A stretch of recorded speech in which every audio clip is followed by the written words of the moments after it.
Toppers के 5 secrets के बारे में बात कर लेते हैं। हैबिट्स, ऐसी कौन सी हैबिट्स होती है उनकी? हैबिट नंबर 1, 5 हैबिट्स के बारे में बात करेंगे, 5 सीक्रेट्स के बारे में बात करेंगे। टॉपर्स की 5 सीक्रेट्स कौन सी होती हैं भाई? कौन सी होती हैं? ऐसा क्या कलाकारी होती है उनमें? नंबर 1 जानना चाहते हो? पहली सीक्रेट क्या है? Strong and effective planning. ये सीक्रेट नहीं है, पता सबको होता है, समझ में आ गया? और आज ये सीक्रेट में शुमार है। क्यों? क्योंकि यही तो है जिसके थ्रू, जो पता है सीक्रेट क्या होते हैं जो आप नहीं कर सकते।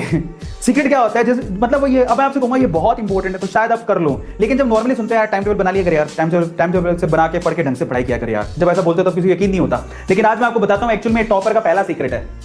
इफेक्टिव प्लानिंग करता है वो, टाइम टेबल बनाता है प्रॉपर्ली, उसको पता होता है मुझे कब क्या पढ़ना है, किसी एक सब्जेक्ट पे एम्फेसाइज नहीं करता, सभी सब्जेक्ट को इंपॉर्टेंस देता है, बोर्ड को इक्वली इंपॉर्टेंस देता है, नीट के एग्जाम को इक्वली इंपॉर्टेंस देता है, सीबीएसई एनसीईआरटी की बुक्स को इक्वली इंपॉर्टेंस देता है, उनको अच्छे से रीड करता है, पूरे दिन में प्रैक्टिस करता है, रात को सोते टाइम रिवीजन करके सोता है और अपने लिए वक्त भी निकालता है, छोटा छोटा और बड़ा बड़ा। इसको बोलते हैं इफेक्टिव प्लानिंग, जिसमें वो अपने लिए खाने का, एक्सरसाइज का, दोस्तों से बात करने का, फैमिली से बात करने का, फिर फिजिक्स का, फिर केमिस्ट्री का, फिर बायोलॉजी का, रिवीजन का, टेस्टिंग का, सबका टाइम निकालता है। उसी को बोलते हैं इफेक्टिव प्लानिंग। मतलब 24 घंटे को ऐसा बांध देता है कि वो बच्चे को कौन रोक पाएगा, इतना अच्छा टाइम टेबल सेट करके वो तैयारी करता है। नंबर 1। नंबर 2, सीक्रेट नंबर 2 क्या है? Discipline in time management. मतलब एक बार जो मैंने कमिटमेंट कर दी उसके बाद तो मैं अपने बाप की भी नहीं सुनता। अनुशासन, डिसिप्लिन, इतना तगड़ा डिसिप्लिन कि भाई साहब नहीं, मैंने अपने आप से कमिट किया है कि 1 घंटे में बायो के 50 क्वेश्चन निकालूंगा तो मैं निकालूंगा, दुनिया इधर की उधर हो जाए मैं करके जाऊंगा। आ गया समझ में? ये बहुत इंपॉर्टेंट है टाइम मैनेजमेंट। और ये तब आएगा वेदांतु के, अगर आप लोगों ने बैचेस ज्वाइन किए तो डेफिनेटली आप लोगों को टाइम टेबल मिलेगा, आपको कुछ करना ही नहीं है, सिर्फ टाइम टेबल को फॉलो करना है, क्लासें लेनी है, टीचर आपसे सब कुछ करवाएगा, डाउट सॉल्विंग सेशन से लेके सब कुछ यार। That is very important. Third secret क्या होता है? Never never never never ever give up. एक बात समझ लो, देखो ये पिक्चर है ना अपने आप में कुछ कहती है आपसे। बंदा फोड़े जा रहा है, सुमित से उसको हीरे मिलेंगे, उसने हिम्मत नहीं हारी। ये भाई साहब देखो बिल्कुल करीब था, एक बार और कुल्हाड़ी मारता तो उसे हीरे मिल जाते, लेकिन थक के वो वापस चला गया। थक के वापस चला गया, उसने गिव अप कर दिया, बोले मेरे बस की बात नहीं है। मेरी बात याद रखना, टॉपर पता है कहां से निकलते हैं भाई साहब? एक सच बता रहा हूं मैं, लास्ट में अपने एफर्ट करते करते करते करते करते जब आप पूरे एफर्ट लगा दिए फिर आप थक जाते हो। थकता हर कोई है, लेकिन उस टाइम पे टॉपर क्या बोलता है अपने आप को पता है? बस एक बार और। टॉपर क्या बोलता है पता है? बस एक बार और, अब नहीं छोड़ूंगा, बस एक बार और। बस वो जो है ना स्टेटमेंट हिम्मत दिलाता है, कुछ करूंगा, सारा कुछ छोड़ूंगा नहीं मैं। वो हिम्मत, वो जज्बा चाहिए अंदर। जब हार जाओ ना अंदर से लगे यार, पता क्या होता है, कभी ऐसे सवाल होते हैं, सोल्व ही नहीं हो रहे, सोल्व नहीं हो रहे, सोल्व नहीं हो रहे, सोल्व नहीं हो रहा, सोल्व नहीं हो रहा। हार जाओ लेकिन हिम्मत नहीं हारना कभी। समझ में आ गया?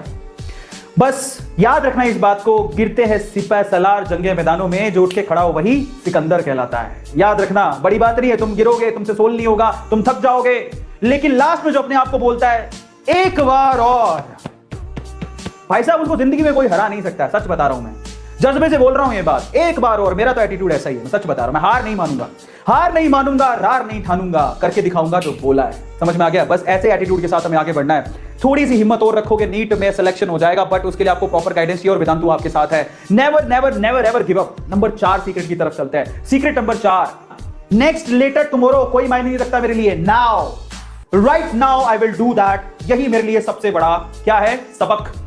टॉपर्स में जिद होती है अंदर से, समझ में आ गया? कुछ पाना है ना। पता है मैं एक बात, मेरे को कई बार ना कई लोग याद होते हैं, पता है 2 तरह के लोग होते हैं दुनिया में। एक वाकई में ना विनर एटीट्यूड के होते हैं और एक होता है लूजर एटीट्यूड के।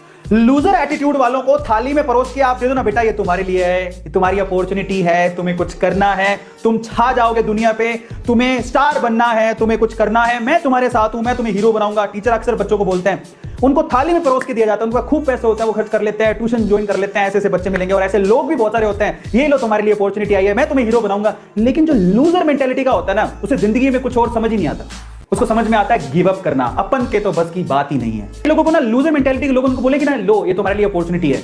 लूजर मेंटेलिटी वाले थाली में परोस के भी अपॉर्चुनिटी दे दोगे ना, तब भी उनका फायदा उठाना नहीं आता उन्हें। लेकिन जो विनर मेंटेलिटी के होते हैं ना, जहां पर गेट भी नहीं होता ना, वहां पर दरवाजा बना के फोड़ के आगे निकल जाते हैं। समझ में आता है? समझ में आया नहीं आया? जो विनर मेंटेलिटी के होते हैं ना, वो रस्तों पर चलते नहीं है, रस्ते बनाते हैं। समझ में आ गया? वही होते हैं विनर मेंटेलिटी वाले। बस वो मेंटेलिटी वाली विनिंग एटीट्यूड चाहिए। समझ में आता है? So this is really very important. मुझे कल परसों नरसों समझ में नहीं आता, मुझे ये है कि मैं आज करूंगा, अभी करूंगा, बात खत्म हो गई। This is the 4th secret and 5th secret is, what is the 5th secret? ये बहुत इंपॉर्टेंट है भाई।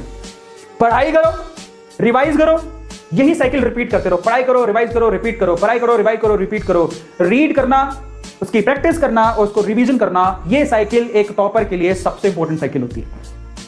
ये लाइफ साइकिल की जैसी होती है। रीड करो, रिवाइज करो, रीड करो, रिवाइज करो, रीड करो, रिवाइज करो, रिपीट करो, रीड करो, रिवाइज करो, रिपीट करो, रीड करो, रिवाइज करो, रिपीट करो। भाई साहब ये सबसे इंपॉर्टेंट चीज है। आ गया समझ में ये चीज?